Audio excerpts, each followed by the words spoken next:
Question ആയിരുന്നു, അതുമായിട്ട് ബന്ധപ്പെട്ട അതേ ക്വസ്റ്റ്യൻ തന്നെ വന്നു. അദ്ദേഹത്തിലെന്ന് പറയുന്നത് റജിത എനിക്കൊന്നും എല്ലാ പാട്ടും കൈകാര്യം ചെയ്യാൻ തോന്നുന്നു. കാരണം ഇന്നലെ നന്ദലാല അവരുണ്ടായിരുന്നു. പിന്നെ റജിത നേരത്തെ വിത്തലാൻ തോന്നുന്നു ടൂം എന്ന് പറയുന്ന പാട്ട് പാടിയിട്ട് നല്ലൊരു ഫീഡ്ബാക്ക് ഉണ്ടായിരുന്നു അല്ലേ? അതെ, അപ്പോൾ എല്ലാ പാട്ടും കൈകാര്യം ചെയ്യുന്ന ഒരാൾ കൂടിയാണെന്ന് തോന്നുന്നു. അപ്പോൾ എന്തായാലും നമുക്ക് ജഡ്ജസിൻ്റെ കണക്ക് ചോദിക്കാം അല്ലേ? അശ്രദ്ധ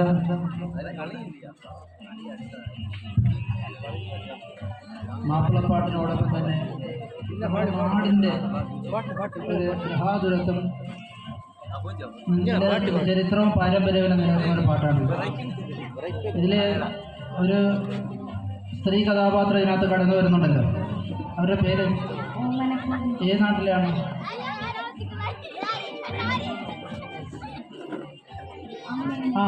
അത് ഞാൻ ഊഹിച്ചു അമ്മേനി പറയുമെന്ന്. അമ്മേനിയിലുള്ളത് കണ്ണൂരുമായി ബന്ധമുള്ള ഓമനപ്പൂവിയാണ്. അതിൽ പാട്ട് നന്നായി പാടി, ഈ കാര്യം ഇവിടെ കിടക്കട്ടെ, അതിന് മാർക്ക് കുറയില്ല കേട്ടോ. അമ്മേനിയിലുള്ളത് കണ്ണൂരുമായി ബന്ധമുള്ള, കണ്ണൂർ കടപ്പുറത്ത് ഒരു പാട്ടില്ലേ, അത് വേറെ, അത് ഓമനപ്പൂവി.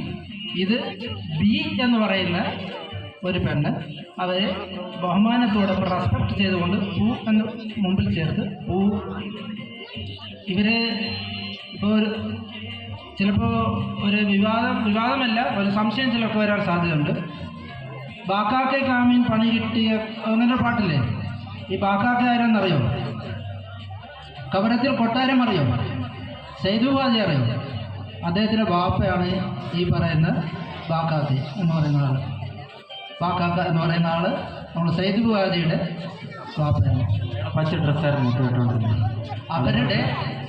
അവരുടെ നമ്മൾ ഈ ഹമാദ് സാറുണ്ടല്ലോ, ഈ ഹമാദ് സാറിൻ്റെ ഇലക്ട്രിസിറ്റിയുള്ള ഈ ഹമാദ് സാറിൻ്റെ ഉമ്മ ബി എന്ന് പറയുന്നത്. അവരുടെ ഓടം ഈ ബാപ്പ വിൽക്കാൻ വേണ്ടി, ആന്ധ്രത്തിലേക്ക് വിൽക്കാൻ വേണ്ടി തയ്യാറായപ്പോൾ വിറ്റു.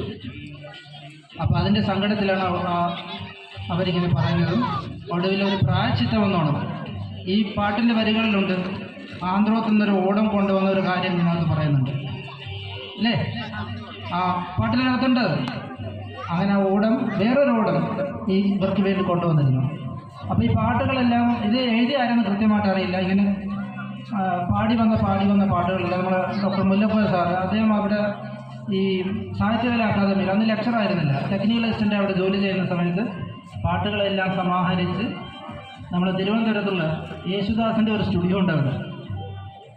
എന്താണ് തെരങ്കണി, ആ തെരങ്കണി സ്റ്റുഡിയോയിൽ കൊണ്ടുപോയി റെക്കോർഡ് ചെയ്ത് പുറത്തിറക്കിയപ്പോൾ അതിന് ശേഷമാണ് നമ്മൾ ഈ പാട്ട് അറിയുന്നത്. യഥാർത്ഥത്തിൽ അതിനു മുമ്പും പാട്ടുണ്ടായിരുന്നു, പക്ഷേ ഡോക്ടർ മുല്ലപ്പുഴ സാറാണ് അത് സ്വീകരിച്ചത്. ഏതായാലും റജീദ ആ പാട്ടിൻ്റെ ആശയത്തോടും അർത്ഥത്തോടും വേഷം അതുപോലെ തന്നെ കൊണ്ടുവന്ന് വളരെ പെർഫെക്റ്റായിട്ട് അവതരിപ്പിച്ചിരിക്കുകയാണ്. എല്ലാവിധ ആശംസകളും. Thank you sir. Riyas sir.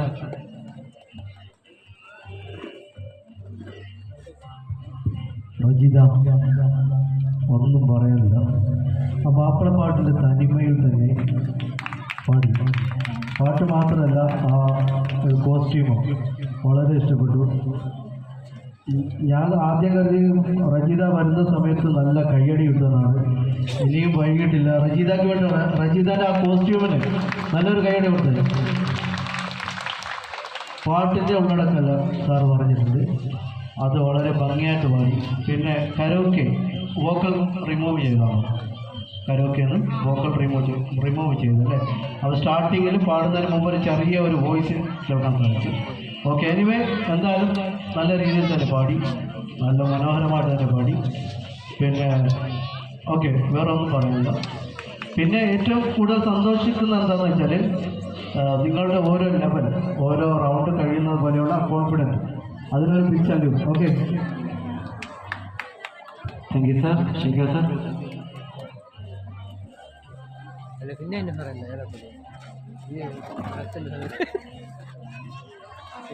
Rajitha ഗാനം നല്ല അടിപൊളിയായിട്ട് ഒരു നമ്മുടെ നാടൻ തനിമയുള്ള അതിമനോഹരമായ ഒരു നാടൻ പാട്ടാണ് റജിത ഇവിടെ ആലപിച്ചിരിക്കുന്നത്. അതിൻ്റെ ചരിത്ര പശ്ചാത്തലം നമ്മുടെ അഷ്റഫ് സാർ വിവരിച്ചു കഴിഞ്ഞു, അതിനെക്കുറിച്ചൊന്നും ഞാൻ പറയുന്നില്ല.